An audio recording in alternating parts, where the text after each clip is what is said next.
Welcome back to Henry Harrison's Entrepreneurs, Business, and Finance podcast featuring Orpical co-founder Edward DuCoin. Don't forget to like and subscribe so you don't miss an episode. Enjoy the show. Welcome to the Henry Harrison podcast, Entrepreneurs, Business, and Finance. We are fortunate today to have Edward DuCoin on the show with us. And did I pronounce the name correctly? You did? I Absolutely. normally go over that ahead of time, but it's an unusual name, but I got it right, so I got lucky. Thanks for coming on. Hello, Edward. Hello. Thank you, Henry. I appreciate it. But I think in your case, what you're doing today is been built, and this is always the case to some extent, but all the things that you've done through your career and the challenges you've faced, the successes you've had, and just starting at a very young age in 1984, you started a company that grew to have 1,000 employees. I'm just looking at your LinkedIn, 20 million in revenue, and go public on NASDAQ. That's really something. And then you've been members of board of directors of a NASDAQ company. You've started multiple other companies. You've been associated with professors on boards of universities, including now a professor, adjunct professor, but still a Adjunct, professor.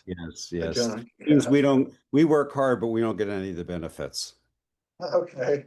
Montclair University. That's all neat stuff. And we were just talking before the call that you said you used to be the youngest guy in the room, and now you're not, nor am I. But that's all that experience that you've built upon and have to offer. And I've also heard you don't want to stop because you like what you're doing. It's not necessarily work, it's play and adding value and everything else on some of your other podcasts. Maybe in this case, let's just start when you were a kid. Did you think you'd be an entrepreneur? I think there's a couple answers to that. I believe that the highest level of entrepreneur is almost inherent. I'm good at playing piano at 5 or 10 years old, or whatever it may be, or the people are natural born salespeople. And I've always had that instinct. Selling painted rocks as a kid, I couldn't figure out when my brother delivered, when we used to deliver newspapers and throw them up on the steps. I couldn't understand why he would only collect money once a week. So I'd follow him and collect money, and they'd give me a penny or a nickel, whatever. I actually started a legitimate company in 8th grade. It was called Audubon Ski Tours. And there was no money behind it, but I thought it was cool. I got to ski. It's 12 o'clock. There we go. Excuse me. I got to ski for free.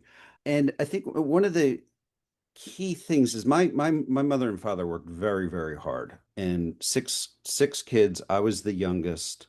We wanted for nothing, but we were at a best case middle class.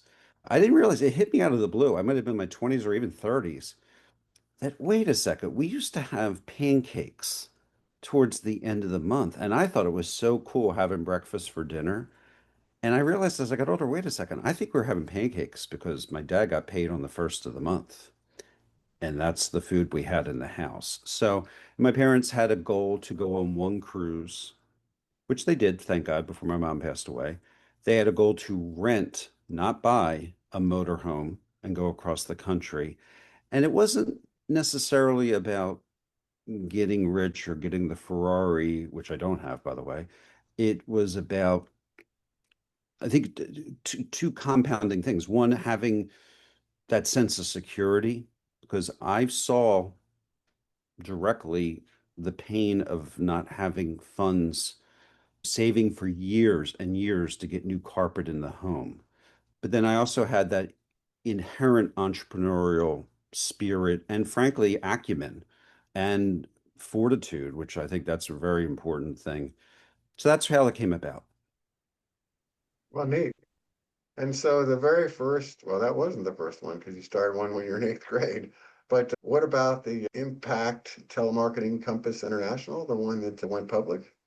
Yeah, there's an interesting backstory to that, but getting past that backstory, I'd like people to realize that it was a 16-year overnight success.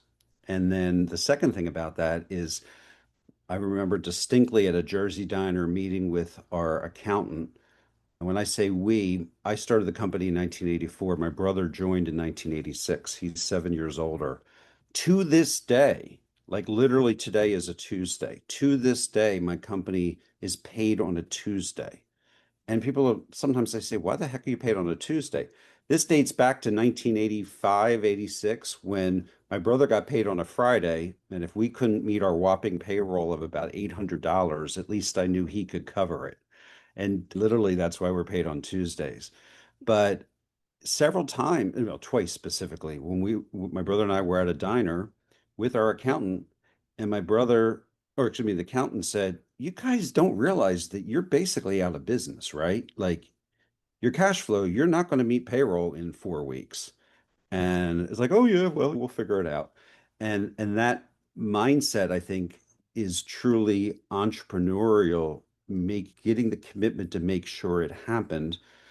There's an awful lot of luck that comes in, but I do think you make your own luck. Meaning, I remember one time specifically, it was the end of the month, like, oh my God, how are we going to meet payroll?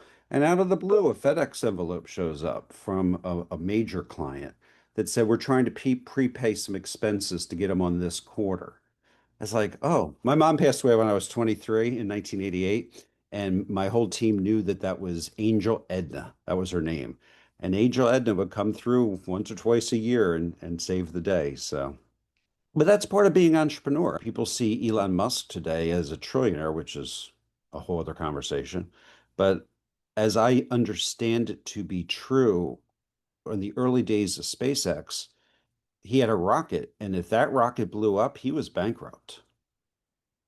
And that to me, that's badass because that's a real entrepreneur. I read his biography. He had several other instances where he was a day away from bankruptcy. In one case, well, he continually put everything he had on the line. The first time was he was instrumental. I think he was the main programmer for Google Maps.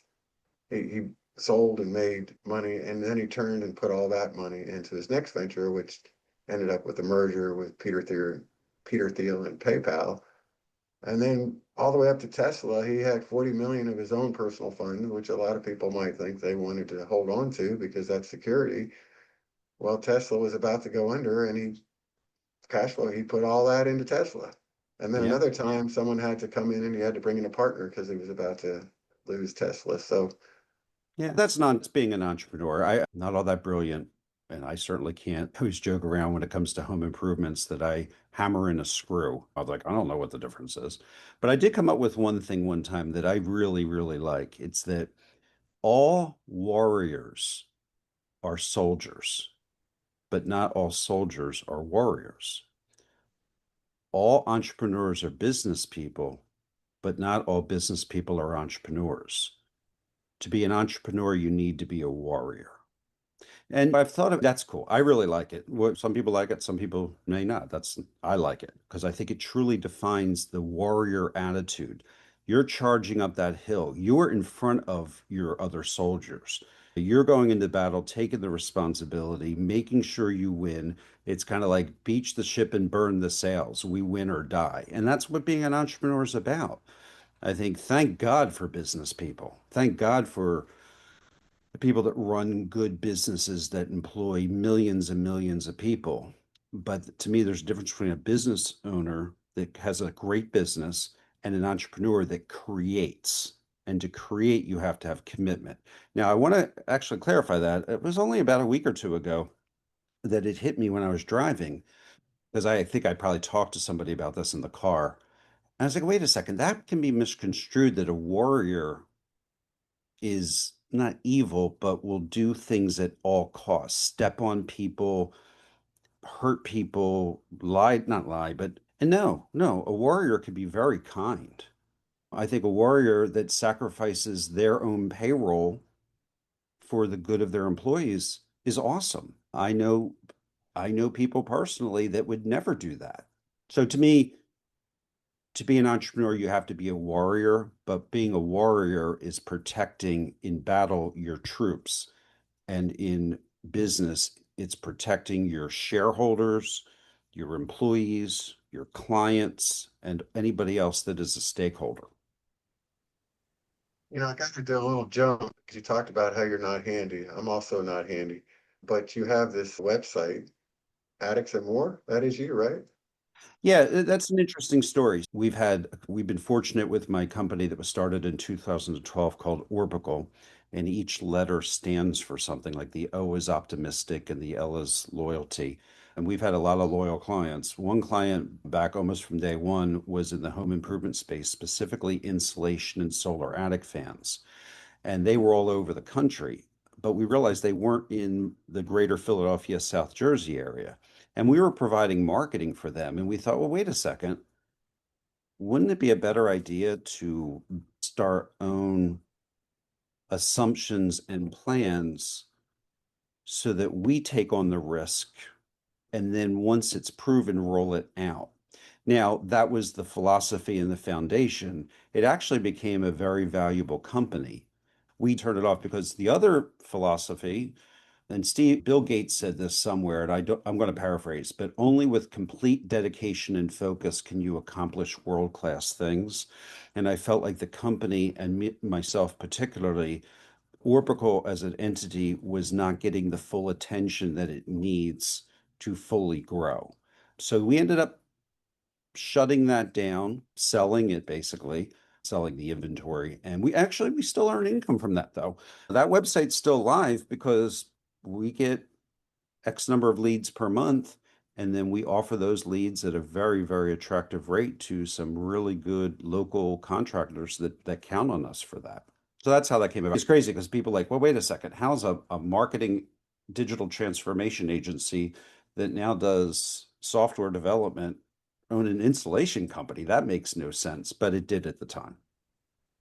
Yeah, well, your website, for those that want to look you up, edwardducoin.net, we'll have it listed The on main the podcast. website, yeah, the main website truly is Orpical, ORPICAL.com. That's the company website. My personal website, and then I have one for a book coming out. It definitely needs more attention, but again, with complete dedication and focus. So if I have to sacrifice a personal website for my company, I'll do it all. I have done it for years. Sure, sure. Well, yeah, right. And I see also you've got Langus AI. Is that tied Yeah, in? Langus is really, Orbital started as a marketing agency, and then we turned into a digital transformation agency just because not only was it the new name, but it really represented who we were. We still definitely do that, but it's just the growth of a company. I consider Orbital a 12-year-old startup because we've reinvented ourselves several times.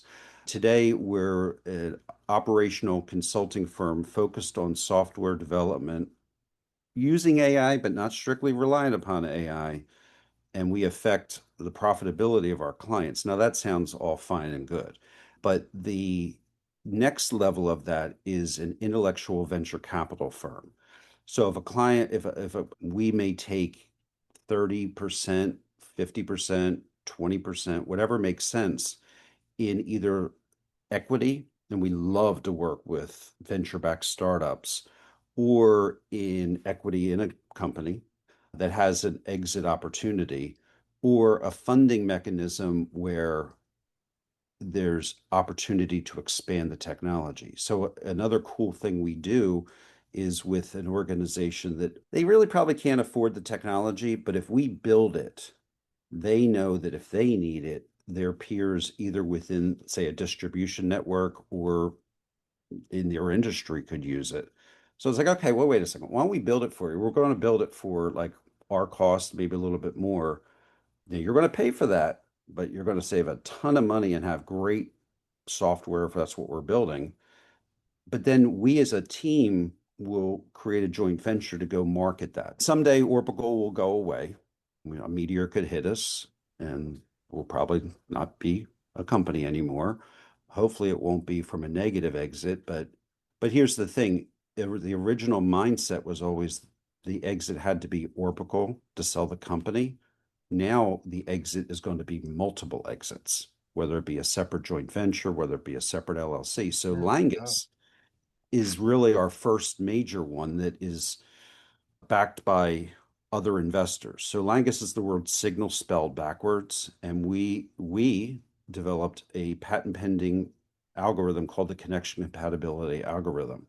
And without getting into great detail, it affects the ability for two people or two companies or a company and individuals to connect for a defined reason that makes sense for them. And then the key part about this, because there's a lot of software out there that does it, Our software is unique enough that it can be patent pending, but the secret sauce is working within the law of reciprocity. So when you connect these two people, it can't be me selling you.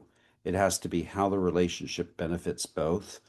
And then the constant learning of the algorithm so that every time we meet with you, because we've learned more about you, our ability to make those connections gets even better. So that's an example of a client came to us, we came up with an idea, and now it's a joint venture. Wow, cool. And you're planning on doing more of those. And those are win-wins because the client that comes to you saves capital, which they may not have.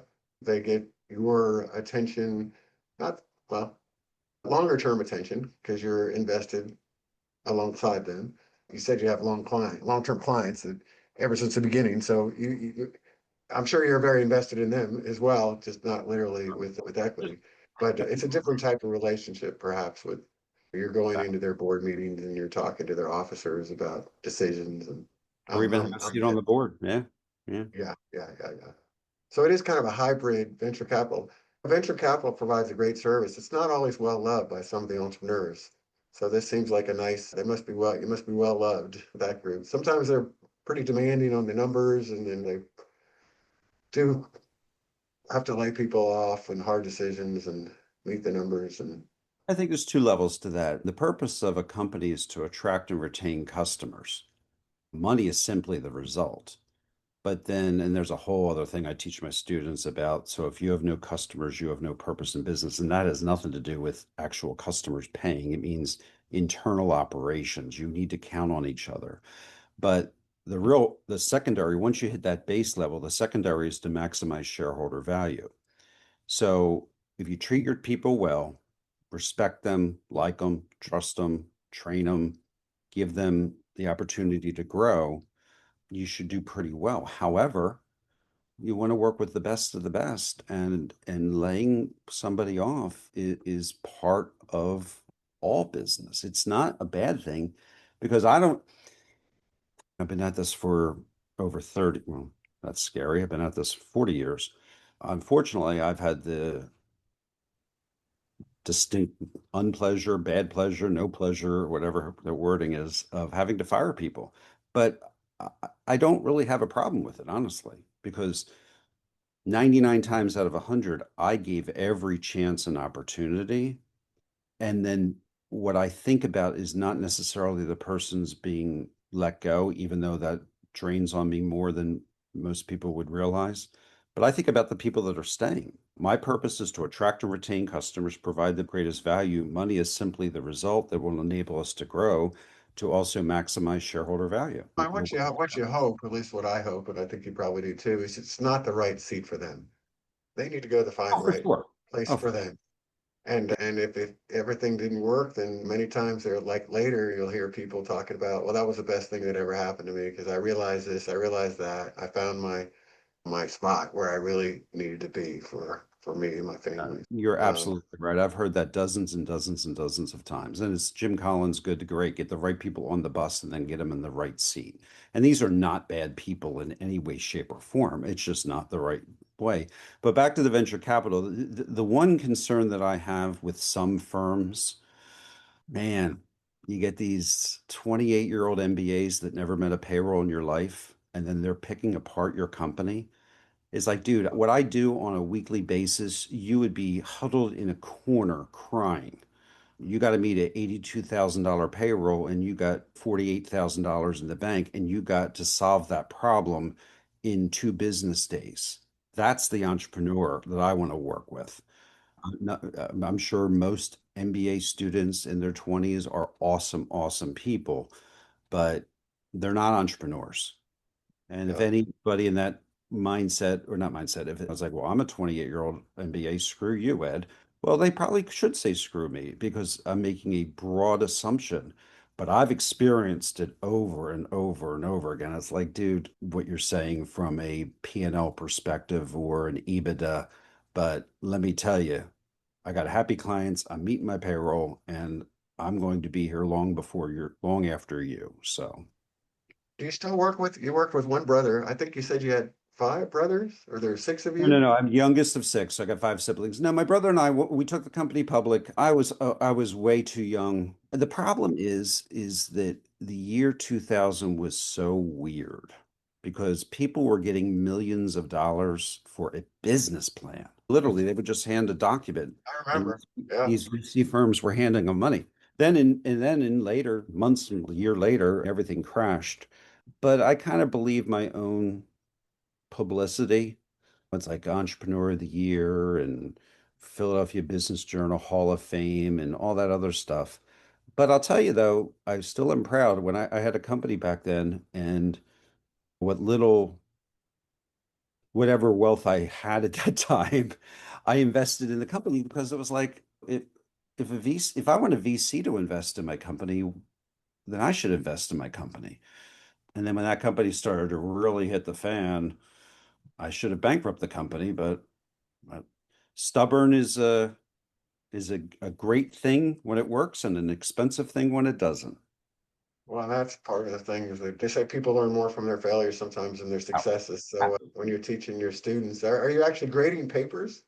You have Oh, an yeah. assistant that does that for you, or you're grading papers? No, but and it's crazy. And people think that this is insane when they talked about friends or other colleagues about it. Is I ask my students what their grade should be. It's crazy. Yeah. Most of the students, if I think, oh yeah, they deserve an A, they'll say they deserve a B. Now, I'm not going to give an A student a B necessarily, but people are always more conservative. And I don't just ask them their grade, like why? What did they learn? How did they participate? How would they rate themselves? If you were me and you were your own professor, how would you rate yourself? So yes, we have projects, but I don't use a textbook. And this is maybe embarrassing to say, and I hope the dean doesn't hear this. Some days I'll walk into class, what do you guys want to talk about today? Yeah, you got so And much on the tip of your tongue, I'm sure that you can steer it wherever the direction the interest is in the class and the pressing issues that they're facing. We actually had something like that. I went part-time at night. I got my MBA at SMU because I was here in Dallas, and we had something similar where we did group projects. There was a lot of group projects, and then if you had six people, everybody would grade. I've forgotten how it worked, but basically everybody graded everybody, and that's what you ended up with. yeah. Was a lot of accountability to have your teammates, fellow teammates. Are you still close with your siblings? Are they around? Oh my gosh. Alive? We're best of friends. They are older. Again, my mom passed away when I was young, so my sisters, they never stepped in as mom, but we're all very close, absolutely. You can Sure. see, look, which way I gotta go. You see Howdy Well, I behind me. saw some pictures We that, we yeah. do yeah, we do a lot of work in Dallas. I love Texas. And yeah, somebody gave that to me from a meeting. So What is, you just kind of told one story, maybe that's enough, but to give it maybe a story of what actually your business right now is doing. I want to make sure I pronounce it right, but it's the not Oracle. Orpical, Yeah, a lot of Orpical, people think yeah. I co-founded Oracle, and I was like, if I Yeah. do, if I wouldn't be flying coach if I. Yeah. Or Orpical, like a client today, who would come to, who would you want to come to you? Who would you approach and what would you do for them? Maybe you Most, do lots of different things depending on the client, but I know yeah, there's it's a form of management consulting because you have a background in that, I guess, but more than that. well, there's three answers. Number one, we've never advertised. 100% of our business from day one has come from referrals or word of mouth. So it's not like we have to advertise for something. Number two, part of what I teach in marketing and even bring to our own clients is the more you narrow your market, the wider your market becomes. So, like with your listeners, if I said, well, think of an animal, I don't know what that means, but think of a pink elephant with purple polka dots. They can instantly do that. So the best marketing narrows into a particular audience, speaks their language, understands the industry, and tailors specific solutions for them. So you can have the same product, like a piece of software, that you would market differently for lawyers than you would for accountants, than you would for insurance companies. The problem with our company was always is we didn't do that because everything we did was so customized. So and again, because it's referrals, and when an employee or an executive of a client company, and we've been at this for so long, this has happened maybe a dozen times, if not more, They leave company A to go to company B. Well, they bring us to company B. And as long as we're not competing, as long as we're not giving away trade secrets, that's a great way to grow. However, so to answer your question though directly, it's a company that wants to automate a process using software. Now, the question is, how did a marketing agency get into software development? I'm proud to say we got into that because our marketing clients would come to us and say, we're really getting screwed over. I cannot tell you how many times, even as recent as last week. It's like, we hired the software development company. It's over budget. It's 90 days late, blah, blah, blah, blah, blah. But before they said, we wish you guys would do software development. And I was like, okay, figure it out. Okay. I'm blessed to have a partner that is just insanely intelligent. And honestly, he went from knowing very, very little, I want to say nothing, but very little back in 2015, 16, as I would put him up against any programmer on the planet today, especially with the advent of AI. Now, with the, not advent, with the expansion of AI. With the expansion of AI, what I'm very excited about with our company is our ability to now productize services and do what I always wanted to do, is take them to a specific market for a specific reason. The best example right now is Langus. We developed Langus. Called the Connection Compatibility Algorithm. It works with chambers of commerce, bringing a solution to members so the members can better connect, adding value to the chamber. We're doing that with alumni groups, trade groups, chambers of commerce. But the beautiful thing behind that is once we're in that organization, then the enterprise level clients say, hey, can you do that for us? And that's pretty cool. I probably misstated it, although I think you must do some of it, but management consulting would not be the best way to. No, you're right. No, you're absolutely right. Matter of fact, Okay. one of the least creative people on the planet, my bookkeeper accountant said to me one day, and I'll never forget this, you guys just don't realize you're a business consulting firm disguised as a marketing That's what agency. it sounded like to me. Yeah. Yeah. You're right. Okay. Well, one thing, you've got the picture on your wall behind you, and it's something that seems pretty cool to me. I liked F1 with Brad Pitt, racing movies. So you've been racing cars yourself for years with teams, and you had a business. Not sure if you're still involved with that, but with promotions related to business. Talk a little bit about that, because that's pretty cool. Not everybody goes out and races cars, or Yeah, I've always, so as they a do it kid, on a track. yeah, even as a kid, bumper cars. I remember being down the Jersey Shore in bumper cars, and all I wanted to do was go around the circle, and I get pissed off if people hit me. And then you go in the go-karts when you're 10, 11, 12 years old. But I really was not involved in racing till I think I was about 30 years old, something like that. And I went to the Dover NASCAR race, and they're doing this parade lap. They're going slow as they're warming up the tires and singing the national anthem, and the fighter jets fly over. And on the back straight, I said to my buddy Pat, I'm going to do this someday. I'm going to do this. I'm going to race. In fact, I think I want to professionally race. And I did have money at the time, so that was a barrier that may helped. And the guys behind me said, "You're too old. You'll never race." And my buddy said, "Oh my God, you don't know who you just said that to." So a few weeks later, I was enrolled in Buck Baker Racing School, 5 day, 10 sessions, morning and afternoon. The morning of Tuesday morning, Buck Baker himself came to me and said, "Son, if you go home now, we will refund your money because you're either going to kill yourself or kill somebody else." So that was fun. But the thing is, the school was just not appropriate for a beginner, and I wasn't really aware of that. It wasn't positioned properly, so I went to the proper school. 2 years later, raced in my first professional race. I came in 14th. People in NASCAR who know that there's typically 38, used to be more cars in a race, would be like, 14th, that's awesome. Nobody asked the question, how many cars were in it? It was 15, and somebody blew their engine. But I legitimately earned money in winning in prize money. I lost money in investing in it. And then just had it. I met some people, and I became president of Bang Racing, and we brought Toyota into NASCAR. That's a dramatic story about the fall of that organization. And again, that's where I'm too entrepreneurial. They show up with thousands and thousands of dollars of sheet metal we need to build our car, and nobody's in the shop. And it's like, well, I guess I got to write the check. Unfortunately, that check never got reimbursed, but then I started my own little tiny micro team, but we did race some big tracks. I've gotten out of it because it's very expensive and the industry is very cutthroat. I was involved in politics before where you went into DC, you didn't talk business at lunch or certainly not happy hour.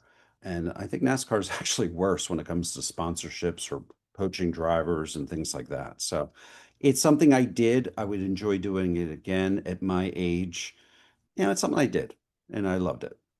What kind of car did you race? Stock car. Yeah. The reason why I was able to be competitive at my age is because most of the stock car racers were brought up racing short track. I went to a road racing school, which is very different. So we turned left and right. And so that's all I ever knew. So I did okay. Never, but that wasn't the point. The point was being on the track. When I was in my first race and I came in 14th, when I got out of my car, I felt like I won the Daytona 500. It was fun. Yeah, yeah, I could see. Very exciting.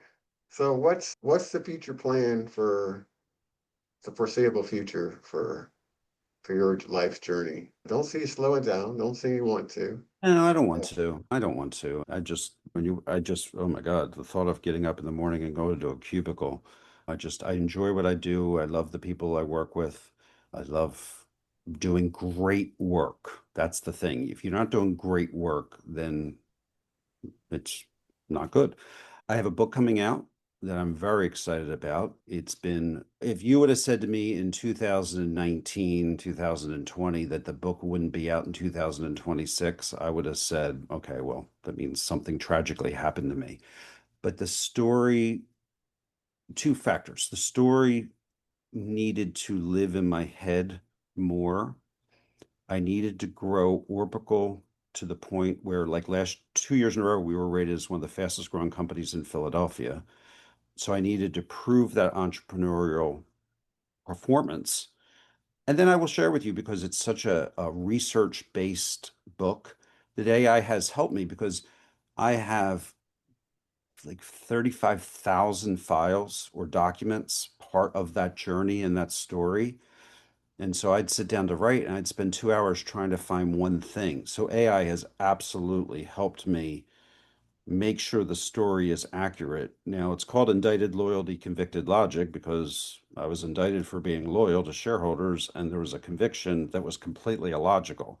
Bottom line, I had a CPA that I hired with good integrity. I had one CPA that's a bookkeeper, glorified bookkeeper, worked with Jackson Hewitt. Now, I'm not putting down Jackson Hewitt, but it wasn't like it was a big five accounting firm that said I was due a $20,000 refund. I'm like, no, no, no, no. I'm not even a bookkeeper or accountant, but I tell you, I don't do a $20,000 refund, and I've got shareholders, and I don't have any problems. Boy, did I get the problems. I then hired a second accountant who, for whatever reason, and I'm not going to say anything disparaging, there's both assumptions and absolute facts, hijacked my books, started an audit behind my back. It took me 8 months to find Jeff Josephson, probably one man that changed my life. Who would think that a IRS auditor would be a positive thing? But he had the books because the CPA had power of attorney. I had a gift from God, I guess a gift from Angel Edna, like I was telling you about earlier, Sandra Riker, who was a bookkeeper. I said, look, I can't pay you. I don't know you. You don't know me. And she still works with me today. We did the books and determined that, yeah, I owed taxes. I owed 26,000. However, the part I'm missing when I first met with Jeff Josephson, I walked into his office and I saw all these boxes. I call them banker boxes with all these files that had my name all over them. And I'm like, well, that doesn't look good. So I gave him my nice little story that I gave you saying, okay, here, I thought I owed 20 grand. I was told I was going to get a 20 grand refund. I have shareholders and we're raising venture capital and stuff's hitting the fan with the whole financial crisis. I don't want to have any problems. I said, I know I probably owe money. Can we just, what do we need to do to get this resolved? And I'm happy it was this number because had he said 40,000, 60,000, not that I could write the check, but at least it would be okay, whatever. I owed $692,000. That's what the IRS wanted from me. And over about a 12-month period with great work from great people who basically donated their time, and Jeff Josephson, who was very fair, it was determined that I owed, like I said, less than $30,000. But it ripped my company and my life apart of the ramifications of that took a decade to correct. I went from being, frankly, very well known and respected entrepreneur in the general Philadelphia market, being in Success Magazine, all those other things, to where I was literally unemployable. And so one of my, like you said earlier, people learn more from their mistakes. You started this interview out talking about the fact that I took a company from my bedroom to being publicly traded. And I started it with $102. My parents had no money. Literally, still have the receipt on my wall, $102 for a certificate of trade name. That pales in comparison to what I accomplished from the day Jeff Josephson said I owed almost $700,000 in taxes to Orpical being rated 2 years in a row as one of the fastest growing companies. Because like I said, like people are like, well, why didn't you just go get a job? It's like, I was unemployable. So Orbital got started because there was no other opportunity. It was beach the ship, burn the sails, fight or die, because there was no other alternative. So that's the basis of the book. And the book's going to be kind of healthy. It's right now, it's written. I got to go through again, definitely one more rewrite, then get it to an editor. But it'll be, I think right now it's about 130,000 words. So it's a nice chunk. It's a nice book. So Yeah. that's the big thing. Grow Orbical, continue to have fun, get my book out there, and there you go. What a great positive note, and the whole conversation has been positive, but what a great note to finish on. And That goes back to you're either an entrepreneur or you're not. Yeah, anybody can start a business, and I think that's wonderful. But creating something completely that's in your mind and getting somebody to pay for it and then thanking you for providing that product or service and then replicating that and making a unique product better and better and better, that's the entrepreneur. And as I share with you, thank God for the pizza shop owners, because we'd never get pizza. And the tens of millions of great business owners out there. But I definitely believe there's a distinction between an entrepreneur and a business owner. And if everybody was entrepreneurs versus business owners, 85% of the businesses wouldn't fail in the first 3 years, because you would never allow that to happen. oh, don't forget the Philly cheesesteak. All the Europeans for the World Cup, they were all talking about the Philly cheesesteak and how they I'll ate tell them you. all. They're running out of Philly cheesesteaks in Philly. Well, they ran out of beer in Boston, which is crazy too. So, Hey, really great to visit, and we'll talk. We'll be in touch. yeah, and I appreciate your time. I really do. I know you can select. I'm sure you have many people wanting to be on this show, and the fact that you selected me is a real honor. I do appreciate that. Same here. Back at you. All righty. Thanks for tuning in. Remember to subscribe and hit the notification bell so you never miss another episode. You can also search Henry Harrison Podcast on your favorite podcast platforms.